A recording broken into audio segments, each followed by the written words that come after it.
আসসালামু আলাইকুম।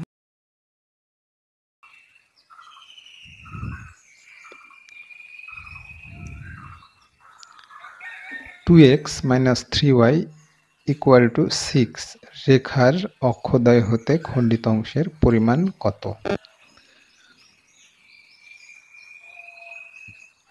এখানে এই প্রশ্নটাকে প্রথমে আমাদের সাজাতে হবে এই অংশটার মতো, অর্থাৎ x/a + y/b = 1। এখানে a হচ্ছে x অক্ষের ছেদিতাংশ বা x অক্ষ হতে যে অংশটা খণ্ডন করা হয়েছে সেই খণ্ডিতাংশ, আর b হচ্ছে y অক্ষের ছেদিতাংশ বা b অংশ হতে যে অংশটা খণ্ডন করা হয়েছে সেই অংশটা। তাহলে পরে আমাদেরকে এই প্রশ্নের যে সরলরেখা আছে সেই সরলরেখাটাকে আমাকে প্রথমে এইটার মতো করে সাজাতে হবে। সাজাতে পারলেই আমরা বুঝতে পারবো যে দুটা অক্ষ থেকে আসলে কি কি পরিমাণ অংশ খণ্ডিত হয়েছে। দেওয়া আছে 2x - 3y = 6, এটাই আমরা এখানে উঠালাম। এখন এই 6টা সকল টার্মের সাথে ভাগ করব। 6 2x/6, 3y/6, 6/6। এখানে কাটাকাটি করলে এ অংশে আসে 3 দুগুণ 6, এ অংশে আসে 3 দুগুণ 6, এখানে 2 আর এখানে আসে 1।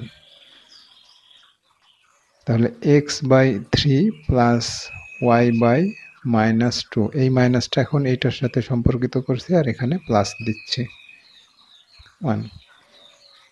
এখন এটাকে x/a প্লাস y/b = 1 এর সাথে তুলনা করি। এটার সাথে তুলনা করব। তুলনা করলে আমরা পাচ্ছি a এর সমান 3, অর্থাৎ এটা x অক্ষের খণ্ডিতাংশ, আর b সমান -2, অর্থাৎ এটা y অক্ষের খণ্ডিতাংশ। তাহলে x অক্ষের খণ্ডিতাংশ সমান আমরা লিখতে পারবো এখন 3, a = 3, এবং y অক্ষের খণ্ডিতাংশ হচ্ছে b = -2। এটাই হচ্ছে অ্যান্সার। অতএব উভয় অক্ষে খণ্ডিত অংশ হচ্ছে, অথবা নির্ণয় খণ্ডিত অংশ আমরা লিখতে পারি নির্ণেয় খণ্ডিত অংশ -3 এবং -2, এটাই হচ্ছে অ্যান্সার।